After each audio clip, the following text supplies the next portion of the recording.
Hello friends, Canva की इस AI series में आपका स्वागत है। पिछले सेशन में हमने एक एआई प्रोस्पेक्ट के कुछ टूल्स की जानकारी लेना शुरू की है कैनवा की। इसी के अंतर्गत हम देखेंगे मैजिक एडिटिंग क्या होती है, जिसमें कैनवा के पास बहुत सारे टूल हैं और उसको एग्जाम्पल के साथ देखेंगे। इसके लिए मैंने एक इमेज तैयार किया है। इमेज मैंने ChatGPT से तैयार किया है। मैंने सिर्फ एक सिंपल सा प्रॉम्प्ट लिखा है, create a image with beautiful girl standing in classroom and learning English. तो देखिए, ये एक इमेज मेरे पास है। मैंने इसको डाउनलोड कर लिया है और फाइनली मैं इसको अपने कैनवा में पेस्ट कर देता हूँ।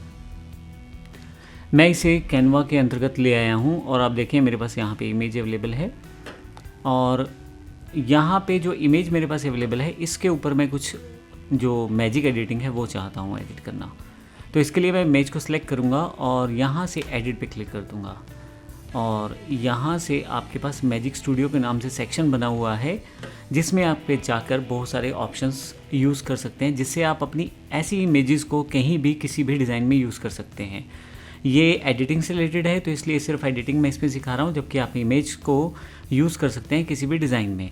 सबसे पहले इसका सबसे इम्पोर्टेंट टूल बीजी रिमूवर। इसके लिए आप यहाँ से भी क्लिक कर सकते थे, यहाँ भी क्लिक कर सकते हैं। मैं अगर इसे क्लिक कर दूँ तो आप देखेंगे कुछ ही सेकेंड में सारा का सारा बैकग्राउंड हटा दिया है और कितनी आसानी से मेरे पास सिर्फ एक गर्ल की इमेज रह गई है, जिसको मैं किसी भी डिज़ाइन में यूज़ कर सकता हूँ। मैं नीचे जाता हूँ और फिर से इसी इमेज को मैंने दोबारा पेस्ट कर रखा है और इस पर फिर क्लिक करता हूँ। बिजी रिमूवर अब मैं यहाँ से भी क्लिक यूज़ कर सकता था, वहाँ से भी चूज़ कर सकता था। तो आप अगर बैकग्राउंड हटाना है तो बिजी रिमूवर का यूज़ कर सकते हैं। फिर से वापस आता हूँ और यहाँ पे दूसरा ऑप्शन है मैजिक इरेज़र। बड़ा ही इंपॉर्टेंट ऑप्शन है यहाँ पे। अगर आप देखें इस इमेज में ये एरो है साइड पे, थंब अप थंब डाउन का निशान है, रेड दिस इमेज, कुछ ऐसे टेक्स्ट लिखा हुआ है या कुछ ऐसा डिज़ाइन है जो मुझे नहीं चाहिए। मैजिक इरेज़र पे जाऊँगा इसके लिए, मैं ऐसी चीज़ों को हटाने के लिए। और यहाँ ब्रश साइज़ आप अप डाउन करके ब्रश साइज़ छोटा बड़ा कर सकते हैं। अब मैं क्या करूँगा, इनको जो भी आइटम्स मुझे नहीं चाहिए इनको मैं सेलेक्ट करता चला जाऊँगा ब्रश के साथ। और यहाँ पे इसी तरह से मुझे ये इमेज नहीं चाहिए, ये वाला पार्ट, तो इसको मैं सिलेक्ट कर लेता हूँ। जो भी आप चाहें इसे सिलेक्ट कर सकते हैं और इरेज पे क्लिक कीजिए। अब देखिए एआई टूल जो कि कैनवा का प्रोसेस है, उसने तीनों चीज़ों को बड़ी आसानी से हटा दिया है। कोई देख के ये नहीं कह सकता कि वो निशान थे भी यहाँ पे। तो कितनी आसानी से इसने मैजिक इरेज़र ने मेरा काम आसान कर दिया है। और पहले मुझे काफ़ी सारे टूल यूज़ करने पड़ते थे, लेकिन अब सीधा मैजिक इरेज़र से मेरा काम चल जाता है। मैं आपको बता दूँ, ये प्रो टूल्स हैं, प्रो अकाउंट में ही चल पाएंगे और पर्सनल अकाउंट में नहीं चल पाएंगे, लेकिन आपको आइडिया मिल जाएगा ये टूल काम किस तरह से करते हैं। अब मैं इसे क्लोज़ कर देता हूँ, फिर से वापस आ जाता हूँ। अब अगला जो पार्ट मेरे पास है, फिर से एडिट पे जाता हूँ। इसी के इमेज के ऊपर एक काम और करेंगे। यहाँ पे है मैजिक रैप। मैजिक रैप से आप क्या कर सकते हैं, कोई भी चीज़ आप चाहे तो अलग कर सकते हैं यहाँ से। जैसे एग्जाम्पल के लिए मैजिक रैप को क्लिक किया, एक इमेज आपके पास है, उसमें से कोई चीज़ आप हटाना चाहते हैं, आप उठाना चाहते हैं उस ऑब्जेक्ट को, तो माउस लेके जाएंगे। देखें सिलेक्ट करना शुरू कर दिया इसने, ये देखें।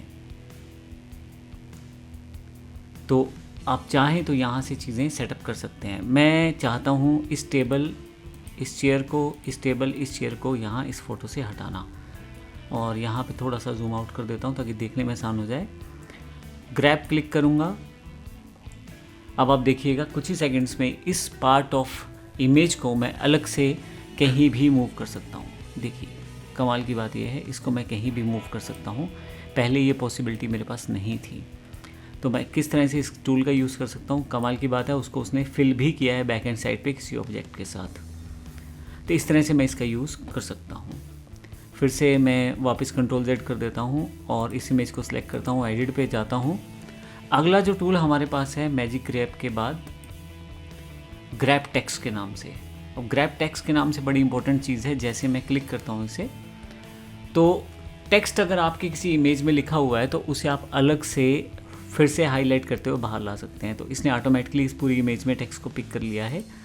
मैं फिर भी यहाँ पे क्लिक करूँगा तो मेरे पास ये सिलेक्शन हो जाएगा, और ग्रैब पे क्लिक करूँगा तो ये टेक्स्ट इस इमेज से बाहर हो जाएगा, कुछ इस तरह से। देखिए अब ये टेक्सचर मोड में है, मैं कुछ भी इसमें एडिट कर सकता हूँ।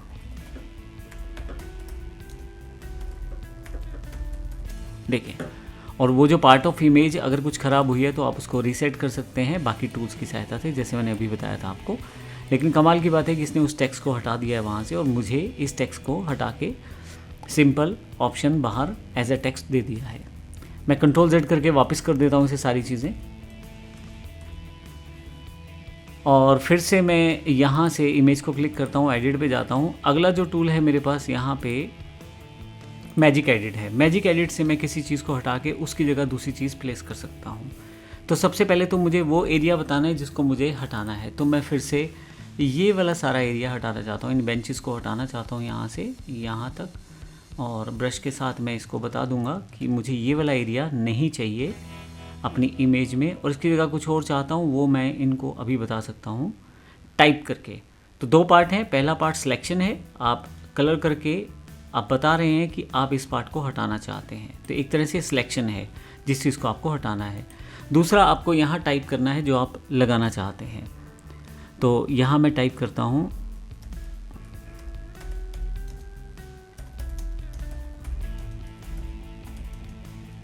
लीजिए लाइब्रेरी विद बुक शेल्फ्स, और जनरेट कर देता हूँ।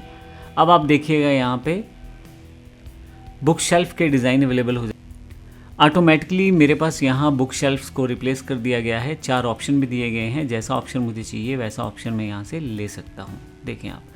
और इमेज को ध्यान रखते हुए उन चीज़ों को बदला गया है ताकि इमेज के पर्सपेक्टिव में बिल्कुल ठीक बैठें।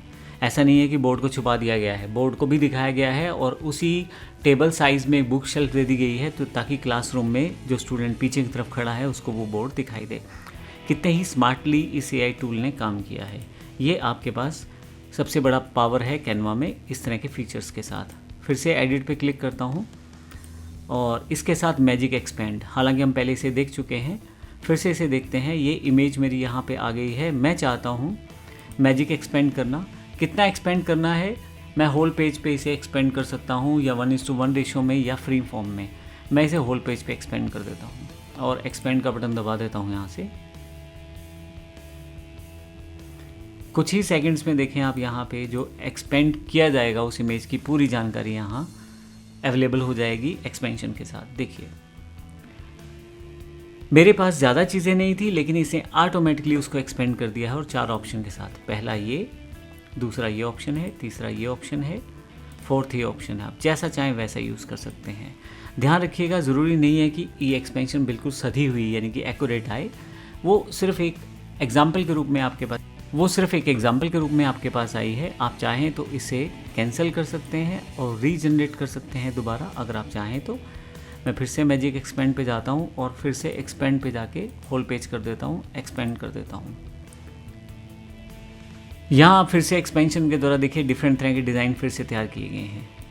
ये डिज़ाइन पिछले डिज़ाइन से बिल्कुल अलग हैं, तो आप इन डिज़ाइंस का यूज़ करते हुए फिर से इन टूल्स को यूज़ कर सकते हैं। यहाँ मैं एक बात बताता हूँ कि जब आप एक्सपेंशन करते हैं तो कुछ AI टेक्नोलॉजी का यूज़ किया जाता है। हो सकता है वो एक्सपेंशन ठीक हो या ना हो, एक्सपेंशन ठीक हो या शायद ना भी हो। आप देखिएगा कहाँ उसका यूज़ बेहतर तरीके से हो सकता है। तो बड़े बेहतर टूल्स हैं कैनवा के, जिसमें AI टूल्स के साथ आप काम कर सकते हैं और अपनी इमेजेस को बड़े आसानी से चेंज करके अपने डिज़ाइन में यूज़ कर सकते हैं। धन्यवाद।